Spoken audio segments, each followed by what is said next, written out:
Caríssimos amigos, bem-vindos ao nosso canal. Hoje trazemos um tema que, mais do que polémico, é absolutamente central para compreendermos os bastidores do poder na Europa e no mundo. O que vamos analisar não é um rumor, não é especulação, mas sim declarações públicas, registadas em vídeo, de líderes políticos que conhecem por dentro os mecanismos ocultos que moldam o nosso presente e o nosso futuro. De Viktor Orbán, primeiro-ministro da Hungria, a Donald Trump, antigo presidente dos Estados Unidos, a mensagem é clara: há um plano global para transformar as nossas sociedades através da imigração em massa e do controle político e mediático, financiado por redes de poder ligadas a George Soros e às suas fundações. Mas como é que isto se processa? Que provas existem? E mais importante ainda, o que significa para o futuro da Europa, da sua soberania e da sua identidade cultural? É isso que vamos ver, começando por revisitar o momento de 2015, em que George Soros publicou um plano no Project Syndicate, defendendo que a União Europeia deveria aceitar todos os anos pelo menos 1 milhão de requerentes de asilo. Sim, ouviram bem, 1 milhão por ano. Não um plano temporário de emergência, não uma resposta solidária a uma crise momentânea, mas uma medida estrutural, capaz de alterar para sempre a paisagem demográfica, económica e social da Europa. Este é o ponto de partida. A partir daqui, entramos numa teia de financiamento através de eurobonds, de distribuição organizada de migrantes entre países como Grécia, Itália e Hungria, e de uma clara tentativa de enfraquecer as vozes nacionais e conservadoras dentro da União Europeia. Vamos então ouvir o primeiro clipe, onde Orbán expõe, sem rodeios, aquilo que considera ser uma ameaça à soberania da Hungria e de toda a Europa. I do remember how Mr. George Soros published his plan in English in a Project Syndicate publication. It was done 2015, September 26th.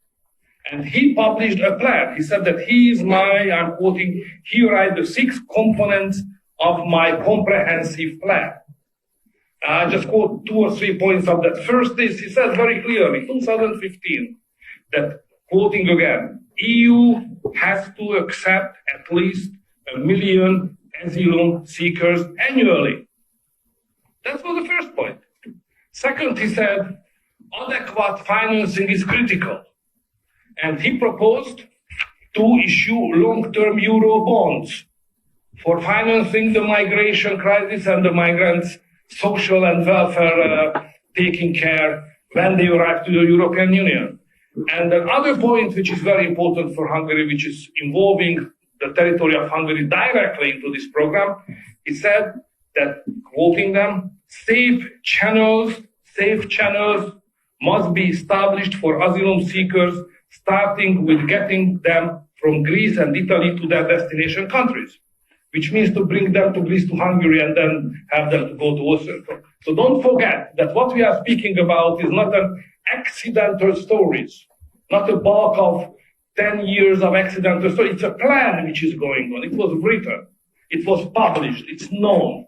So we are fighting again an organized gang called Empire of George Soros, NGOs, who are just supporting everybody who is transgressing our legal system and our regulation, and financing illegal activity against our nation. So this is why the story is not just about migration, but it's about how this European Union is working and how George Soros was able to captive the main positions inside many institutions of European Union, buying out MPs and other leaders, and in order to execute the plan which is written, and it's against all the Christian and nation-based political forces. It's against us. It's about how to change Europe and how to eliminate and push aside all the Christian, conservative, national-based political leaders and voters from the European Union decision-making bodies. So this is the migration about, not just about migration. Depois de ouvirmos Orbán, há 3 pontos que saltam imediatamente à vista. Primeiro, a imigração em massa não surge como um processo espontâneo ou fruto de crises imprevistas. Pelo contrário, Orbán recorda que já em 2015 existia um documento escrito, um plano com metas concretas, 1 milhão de pessoas por ano. Ora, isto não é gestão de emergência, é engenharia social à escala continental. Segundo, o financiamento previsto não se limitava a respostas humanitárias imediatas. Falava-se em eurobonds, ou seja, dívida europeia conjunta, para financiar habitação, apoios sociais e programas de integração. Na prática, os cidadãos europeus seriam chamados a pagar durante décadas os custos de um projeto político que nunca foi sufragado nas urnas. Terceiro, Orbán denuncia a criação de canais seguros para transferir migrantes diretamente para países como a Hungria. Mas para quê? A resposta é simples. Porque muitos governos nacionais não aceitavam voluntariamente estas políticas, foi preciso criar mecanismos para contornar resistências e impor cotas de acolhimento. E aqui chegamos à questão central levantada por Orbán. Não estamos perante uma sucessão de acasos ou de emergências humanitárias inevitáveis, mas sim perante um plano estruturado, concebido e financiado com o objetivo de alterar a composição social e política da Europa. Mas Orbán não fica por aqui. Ele identifica aquilo que chama de Império de Soros, uma rede de organizações não governamentais, fundações e lobbies políticos que, sob a capa da solidariedade, financiam atividades ilegais, pressionam governos nacionais e influenciam as instituições europeias. Este é o ponto em que o discurso de Orbán se cruza com a crítica de Trump. Ambos descrevem Soros não como um simples filantropo, mas como um ator político global com capacidade de manipulação sem precedentes. Passamos então para o segundo clipe, onde Donald Trump acusa George Soros de ser não apenas um ideólogo, mas o líder de um sindicato global do crime. Trump afirma que Soros financia organizações não governamentais, movimentos woke, governos progressistas e até golpes de Estado. Vai ainda mais longe, denuncia que Soros e o seu filho Alex devem ser julgados ao abrigo da Lei Rico, legislação criada para derrubar a máfia norte-americana. Ora, caríssimos amigos, quando um presidente dos Estados Unidos compara uma rede de fundações a uma organização criminosa transnacional, temos de parar e refletir. Trump acusa Soros de usar uma fachada filantrópica para exercer poder através da corrupção, da compra de políticos, do financiamento da média e da manipulação de eleições. E aqui a ligação com a Europa é direta. Muitos dos projetos defendidos por Soros coincidem com a agenda de abertura total das fronteiras, fragilização dos Estados-nação e promoção de políticas culturais e sociais profundamente divisivas. Entre Orbán e Trump, vemos duas perspectivas distintas mas convergentes. De um lado, um primeiro-ministro europeu que denuncia o impacto direto na soberania do seu país. Do outro, um presidente americano que vê nessa rede global uma ameaça à própria democracia ocidental. Ambos identificam em Soros e nas suas fundações um inimigo da soberania, das tradições e das estruturas democráticas. E o que faz a comunicação social perante estas denúncias? Trump diz claramente, grande parte dos média come da mão de Soros. Ou seja, jornalistas transformam-se em sicários da informação, atacando e ridicularizando quem ousa levantar estas questões, classificando-os como conspiracionistas, para desacreditar as suas vozes. Este é o mecanismo perfeito. Cria-se uma narrativa oficial de filantropia e solidariedade, e quem se atreve a questionar é imediatamente marginalizado. Mas a realidade insiste em mostrar que os efeitos desta política são palpáveis: bairros transformados, sistemas sociais sobrecarregados, tensões culturais crescentes e um enfraquecimento gradual da autoridade democrática dos Estados.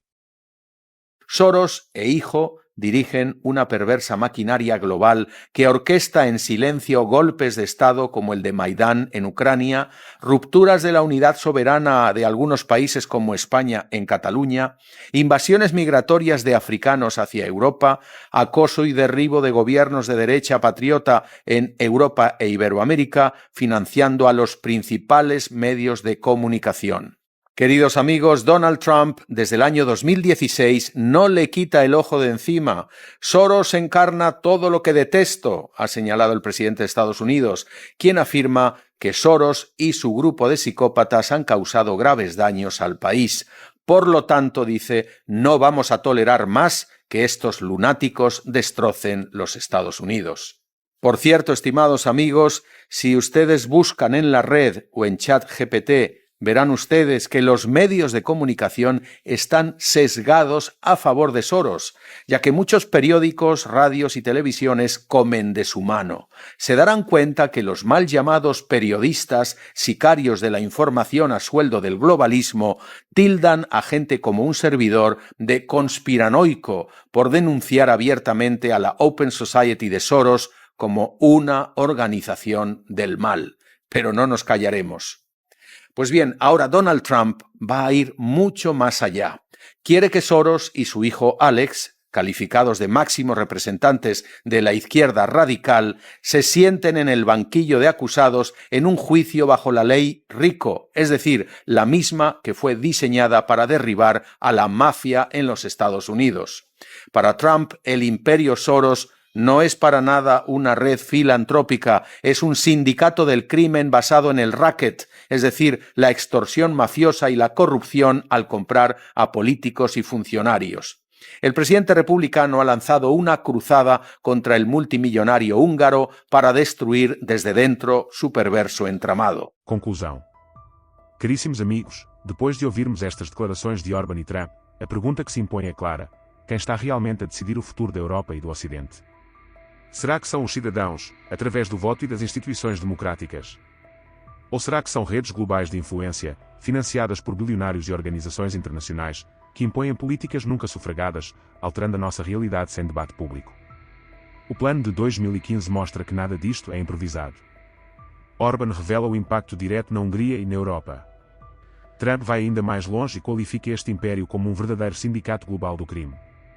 Independentemente das posições políticas de cada um, há uma evidência que não pode ser ignorada: há uma agenda organizada, financiada e executada para transformar sociedades inteiras, e os seus custos recaem sobre cidadãos que nunca foram consultados.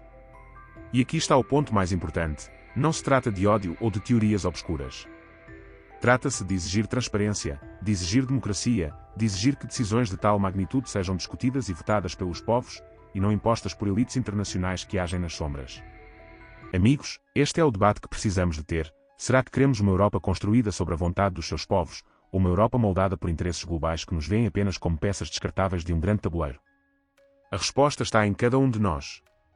E é por isso que este canal existe, para levantar perguntas incómodas, dar voz à crítica e exigir clareza onde só existe silêncio cúmplice. Se gostou deste conteúdo, partilhe, deixe o seu gosto e ative as notificações para acompanhar todas as nossas atualizações. Obrigado.